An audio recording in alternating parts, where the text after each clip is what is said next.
এবার train journey করে বাড়িতে গেলাম। ট্রেন জার্নিটা ভীষণ সুন্দর ছিল।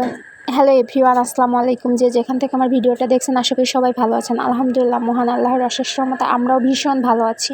অনেক দিন ধরে ইচ্ছে ছিল ট্রেনে করে বাড়িতে যাব, আর ওরকমভাবে তো কখনো যাওয়াই হয় না। এবার এই জন্য সিদ্ধান্ত নিয়েছি ট্রেনে করে বাড়িতে যাব।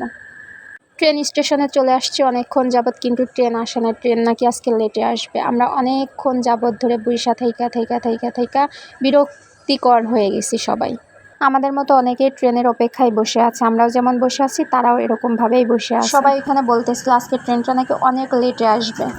ছোটোবেলা থেকে অনেক ইচ্ছে ছিল ট্রেনে ওঠা, কিন্তু ছোটোবেলায় কখনো ট্রেনে ওঠা হয়নি। এই জন্য বড়কালে ইচ্ছেটা পূরণ করতেছি যে ট্রেনে উঠে ইচ্ছেটা পূরণ করি। ট্রেনে উঠে অল্প কিছুক্ষণ যাওয়া হয়েছে, কিন্তু 4-5 ঘন্টা ধরে জার্নি করাটা হয় নাই। ছোটোবেলায় সেই ঝকঝক ট্রেনের যে শব্দটা, ট্রেনে ওঠার আনন্দটাই ছিল অন্যরকম।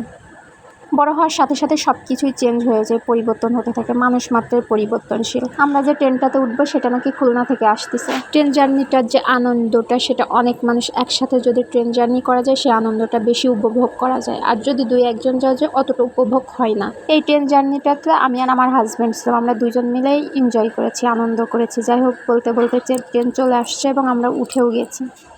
কারণ ট্রেনের জন্য অনেকক্ষণ ধরে ওয়েট করতেছিলাম, তো এই জন্য ট্রেন আসার পরে আর ভিডিওটা করা হয় না। এই জন্য আমরা ট্রেনে ওঠার পরে ভিডিওটা নিলাম।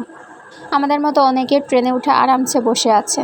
এখন আবার সবাই চিন্তায় আছে আবার কখন ট্রেন ছাড়বে, কতক্ষণ দেরি হবে। এই জিনিস চিন্তা করেই সবাই বসে আছে যে ট্রেন ছাড়ে না কেন। বলতে বলতে ট্রেনটা ছেড়েও দিছে, আর এই দৃশ্যটা আমি তো মিস করব না কখনোই। ট্রেনে উঠে অনেক কিছু খাওয়া হইলো, বিশেষ করে বাদাম না খেলে ট্রেন জার্নিটার কোনো মজাই আসবে না। বাদামই সব কিছুর গল্পের উৎস হিসেবে তৈরি হয়। হাজারটা কথা বাদাম খেতেই হয়। আর আমরা এই মুহূর্তে আমাদের ট্রেনটা দাঁড়িয়ে আছে, পাশ দিয়ে আরেকটা ট্রেন আসবে, তারপরে এই ট্রেনটা যাওয়া শুরু করবে। যাই হোক, আমি আবার নিয়ে একটু ভিডিও করতে শুরু করলাম, কারণ আমার এগুলো করতে বেশ মজাই লাগে, ভালোও লাগে। তাই বলতে বলতে ট্রেনও চলে আসছে, ট্রেনটাও চলে যাচ্ছে, আর এই ট্রেনটাও ছেড়ে দিবে। আর ওই ট্রেনটা ওঠার জন্য সবাই অনেক ব্যস্ত হয়ে গেছে। ট্রেনে এত পরিমাণ ভিড় হয় ভাবাই যায় না। ট্রেনে ভিড়েতে উঠতেই পারা যায় না। আসলে এই দৃশ্যগুলো সবসময় স্মৃতি হিসেবেই থেকে যাবে। আর এই স্টেশনটা আগের স্টেশনের থেকে বেশি সুন্দর ছিল। যাই হোক, চলতে চলতে আমরাও নিজেদের গন্তব্যস্থানে চলে আসছি। কুষ্টিয়া রেল স্টেশনে চলে আসছি। আমরা এখানেই নেমে যাব, কারণ এখান থেকে আর অন্য কোথাও যাব না। এখানেই নেমে এখান থেকে বাসায় ফিরে যাব। ট্রেন লেট করে আসার কারণে আমাদেরও কুষ্টিয়া আস্তে আস্তে সন্ধ্যা হয়ে গেছিলো, মানে এক কথায় রাতই হয়ে গেছিলো। এই ট্রেন স্টেশন থেকে নেমে আমরা একটা অটো নিয়েছিলাম, কারণ আমাদের কাছে অনেক ব্যাডিংপত্র ছিল। তবে কিছু কিছু অনেক ভালো লাগার মুহূর্ত থাকে, সেরকমই আজকের দিনটা অনেক ভালো লাগার একটা সুন্দর মুহূর্ত ছিল।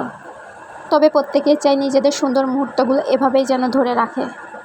আজ এ পর্যন্তই। ভিডিওটা ভালো লাগলে লাইক, কমেন্ট, শেয়ার করতে ভুলবেন না। যেন সবাই ভালো থাকবেন। আল্লাহ হাফেজ।